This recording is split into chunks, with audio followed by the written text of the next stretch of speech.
OK.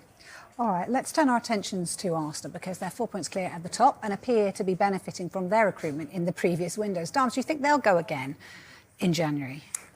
Look, it's not a window where Arsenal are usually that active. The last time I think that they signed major players for the first team squad was back in 2023, January 2023. Leandro Trossard came in. He's not a bad signing. Jorginho, you could say, was a success as well. Jakub Kiwior came in that window as well. He's since gone out on loan with the view to a permanent deal as well. So maybe that one didn't work as much as Arsenal would have wanted.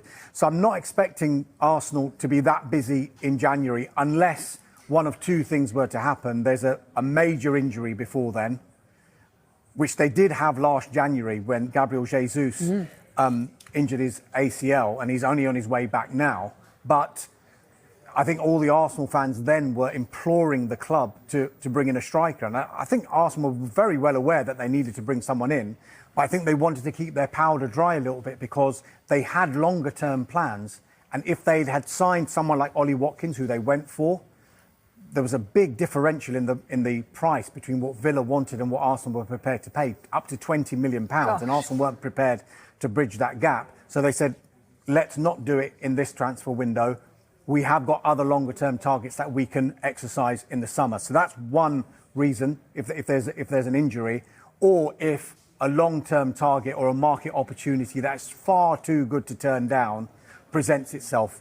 And that in itself is a rarity in a January transfer window. And if you add on to that, Captain Martin Odegaard, Noni Madueke, Gabriel Jesus, Kai Havertz, Victor Gyökeres, Gabriel Martinelli, they're all currently out injured at the moment. And they are all expected to come back, well, the majority of them, once the international break is over. And towards the end of the year, you should see all of those players back. And for some of them who haven't played the entire season, it's almost acting like the old cliche, it's like a new signing. So the squad looks like it is built to challenge on all fronts this season. And it doesn't look like, at the moment, it can change, of course, that they'll need to reinforce in January. Terrifying for the rest of the league, you'd have to say. Let's talk about Andre Berta, because that was his first window, wasn't it? You know, how do you feel that he's settled in then? I mean, big shoes to fill after the general consensus is it's been a success so far because they had a massive transfer window in the summer, his first summer transfer window at the club. They're 4 points clear at the top of the Premier League. By and large, all of the signings that he's brought in have contributed. Now, he is the driving force behind the recruitment at the club, but it should also be said that back in 2020, Arsenal changed Mikel Arteta's title. And it was quite significant, actually, because he turned from a head coach to a manager. Now, Alan probably better throw a bit more light on that and the differences that entails. But for Arteta to become a manager, he has a say in all the transfer activity. I'm not saying a head coach doesn't, but that subtle change in the title would imply that he would have a voice, and quite a big voice, when it comes to recruitment. Now, he's spoken publicly, has Mikel Arteta, about how the board, Andrea Berta and himself, have worked in unity together, especially in this last transfer window, because there was quite a lot of upheaval earlier on in the year when Edu left the club, and it came as a surprise to everyone at the football club. But then they managed to recruit someone like Andrea Berta, who's got a huge standing in European football, and it looks like everyone's working together in a way that Arsenal always wanted it to work. And the proof is where they are in the league and the signings that they've made. I just wanted to ask Alan, actually, on that point about manager and head coach, but also you've managed for so long that you've been in the era where there hasn't been sporting directors to an era where there have been sporting directors. You've even been a sporting director yourself. What were the differences before and after for you? Well, of course, you know, one of the problems you had when you're managing in the Premier League, and the bigger the league got, you know, the more pressure there was on you in terms of performances. The squads were getting bigger.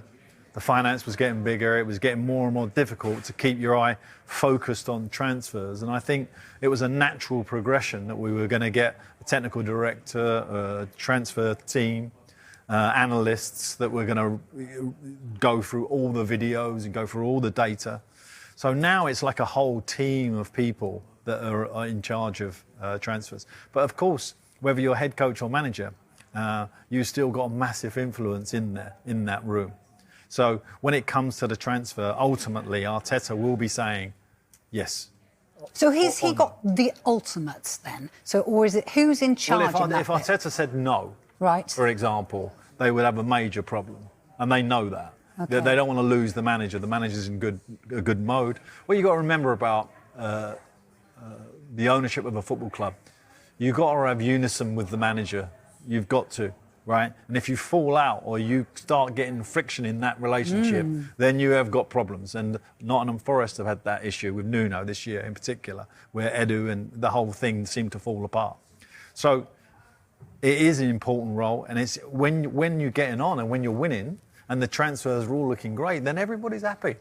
It's only when the errors come and the fingers start getting pointed where you put him up or... But it sounds like then there, with Nuno, then the sporting director won. Well, I don't know if he won. I wouldn't say he won. But it was Nuno that ultimately left the club, wasn't it? Nuno ended up at West Ham manager. So he won as well. He got paid off Nottingham Forest and he got a new club. But you hear where I'm playing devil's advocate. Yeah, but it sounds like you said there was a... I didn't say there was a problem between Nuno and Edu. I was saying there was a problem between the three of them because actually that is an important relationship. One of his jobs as a technical director, who said to me, you know, and I did that role, was my job was to protect the manager, mainly. That was how I felt, from the owner. The owner was a very emotional person, you know. Manager's got to go, you know, this is not right. And I'll be like, oh, it's okay, da-da-da, give him time. Well done, Alan. Yeah, well, of course. But that is a technical director's job. It is almost to try, in the calm light of day, like on a Tuesday after a Saturday game, to bring some realism to the result. To say, OK, well, the XG was great, you know, and we had great performances. OK, the result didn't go away, and calm the owner down. And so you get that. And if you get that relationship with the manager and the technical director working together and on transfers, then you got a winning mentality. Just in your managerial career, particularly when you worked with a sporting director, was there ever a time you were saying if there's not unison, then there's a problem? Yeah. Was there ever a signing at any of your clubs that was made that you were saying, this is not a good idea, I don't want this player? And what was the end result? Yeah, the end result is there was a few that got signed. And actually, one of the... Are you going to name any? Yeah, no. There's a funny story because Alan Carr, who's just won Traitors, who's brilliant, right? We loved it, Some people have got it on record. Oh, sorry. They haven't. It's too late for that. His father was Graham Carr, the famous manager, of course, right? And he was my chief scout at Newcastle. And when I went, he was very powerful at Newcastle. And he had an opinion about a player that was very difficult to kind of budge. So he was like, yes, 100% we should have him. And I was like, oh, no. I don't think so. We should sign him. And I'm going to give you an example to sort of clarify how that went. So I was at Southampton previous to Newcastle, and I wanted to sign Adam Lallana for Newcastle. Do you need a win more than Tottenham, do you think? Yeah, I think so. I think it's a derby, so I think, you know, the form does sort of go out the window. Like, it doesn't matter where you're sat in the Premier League. If, you know, Arsenal are top, Spurs are top, whatever, you just want to win that game. But I would probably say that we probably need it slightly more. You know, we're going for the title. We want to look to, you know, go back to winning ways. Obviously, we drew at the weekend. So we want to get back to winning ways. And like, as David mentioned earlier, like, that could spur us on to go win the title. It's a big game at home. And I'm actually looking forward to it. Like, I think coming back off Sunderland, I'm annoyed I've got to wait a bit for this game because I'm really looking forward to it, and hopefully we've got some players back too. Alfie, do you agree that there's more pressure on Arsenal than you? Yeah, potentially because of the point in the season, I think dropping points in the title race at this early on can sort of have a bit of a snowball effect. And I think that the pressure is a little bit off the expectation in terms of league position for Thomas Frank. I think we could sort of finish 5th or 6th and it'd be okay, or as par for Thomas Frank in his first season. So I can understand the value sort of for Arsenal, but it's not on a derby. I mean, I think everyone was going to want to win it as much as each other. And personally, it's been way too long to win away at the Emirates. So I'm absolutely desperate to get one over them. Tottenham goes in and derails Arsenal's title chance. There you go. Look at that. Alfie, that's what you want, don't you? The perfect prize. The perfect prize. It'd be great. Tia was trying to stifle her anger there when you said that. Tia, over the years, I remember, like, if you think of like the Manchester derby, Manchester United for a long time were literally in a different league to Manchester City. Now Manchester City sometimes don't really see Manchester United as much of a rival as it once was, just because of the last few seasons. With this one for you, Tia, do you believe that you're kind of in a different, not league, but you've got different aims, you've got higher ambitions than Tottenham now? Yeah, I do agree. I think, you know, I don't think it's as far-fetched of how different it used to be between Man City and Man United. I think that was completely like men against boys, essentially. But it does feel a bit more like, you know, like we're talking here going like the title line of Spurs come to Arsenal was derail our title race. Do you know what I mean? Like it sort of just shows the difference in, like, I'm not sitting here saying like we're a league above Spurs, because like I don't think we're yet. Yeah, you but are. like a little bit, okay, a little bit.